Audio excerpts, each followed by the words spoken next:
Kuki Khutlai Paiba Singna Kaplakpa bom ama Moirang Mairembam Laikai Central Road Laiba Manipuri Ahanba Chief Minister Leikhidre Mairembam Koirengi Yumgi Hingol Nungda Tasinduna Pokhaibadagi Arang Phamba Meeoi Leikhidre Meeoi Manga Tamchina Sokpadagi Hospital the Pukhatuna Laikana Kray Ngasi numit yung matung pung ahum rom tabada thokiba thodok aduda Leikhidre Meeoi adudi Moirang Fiwang Mamlekai dagi RK Rabai Kawi Mahak Masagi Jahi Marfurom Surei Yum aduda mi leitabagi Hayeng Mangani Leihulgi Damag Mafam aduda Arang Phamgi Thabak Tawduna Leibani Amaromda Thodok aduda Soklabasing adudi Central Road dagi Salam Nanau Chahinifu Mairembam Laigoi dagi Selena Mairembam Chahi Tarahumdoi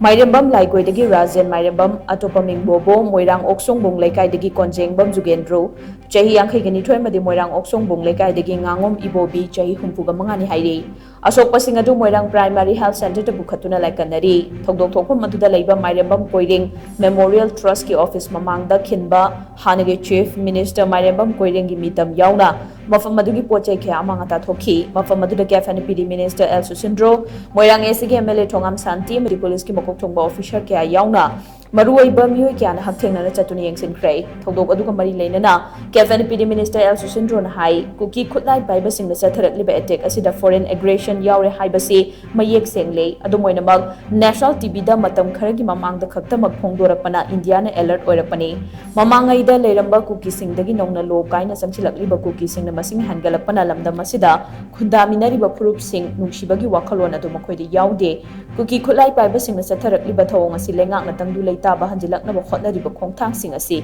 thugaina ba khotnabani lana si maitai singna chingda karaga hauruba natte habasi pumnamakna khangnarabani ngasi Kuki Khutlai Paiba Singna bomb kaptharakliba mafam asi state force na leiba mafam natte mafam asi central force na ngak senduna leiba mafam ne fiba masi yoroklabanina aikhoina ifurup ngak thokchana ba hotnabagi tangai fadaba leirei matang asida state lengak na tumina khak leithokloi state lengak ki maike degi packet kadaba khongthang kaya leire adubu miya mangda amadi media da lauthokpa haidokpa yaba yadaba kaya leibana haidoktabani haina sumahang makhatana phongdokhi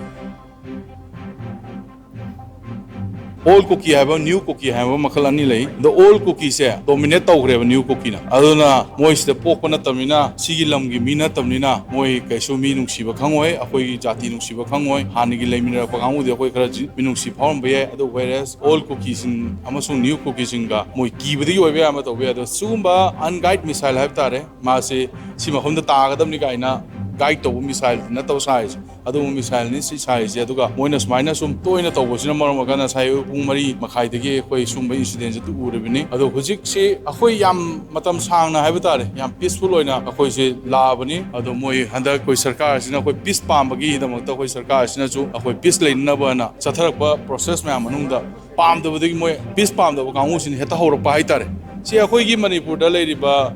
Koi valley part leba maite macha singsina akoi singda kara hauru na te si haurei si moina ngatani adusu hojik leiriba akoi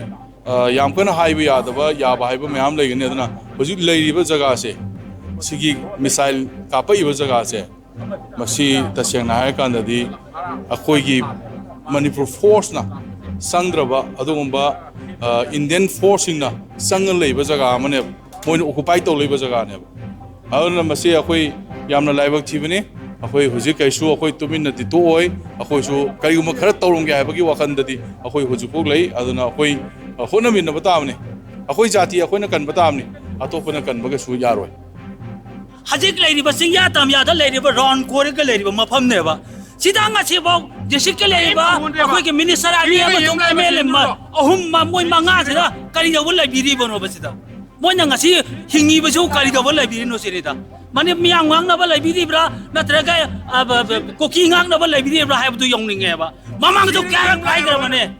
jarabade DC campus ta parda miang ka phang garabane thangjing chia se section bio nong puta nong muti la la ni ai base DC masama yang na kya khanna garabane longbi lu kaukna ama kaukna election bio kutin bio ai phang garabane ba aduga adiki siraga loiraba matung jida koi kari no ba khanna duije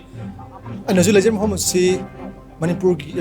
yamna maruiba mafam amadari mafam masi Manipur ahanba Chief Minister Oikiba Maxi Mariam Koireng Haiba Indian freedom fighter haina su khangnaba sunglaba ahanba Manipur Chief Minister Gil haiba mitam aduna koi mang do ju uriba mafam asi aro loinena ngasi asi chawrangna pung ohum khare helakba matamda Moirang angkhlawai mandagi leiriba Kuki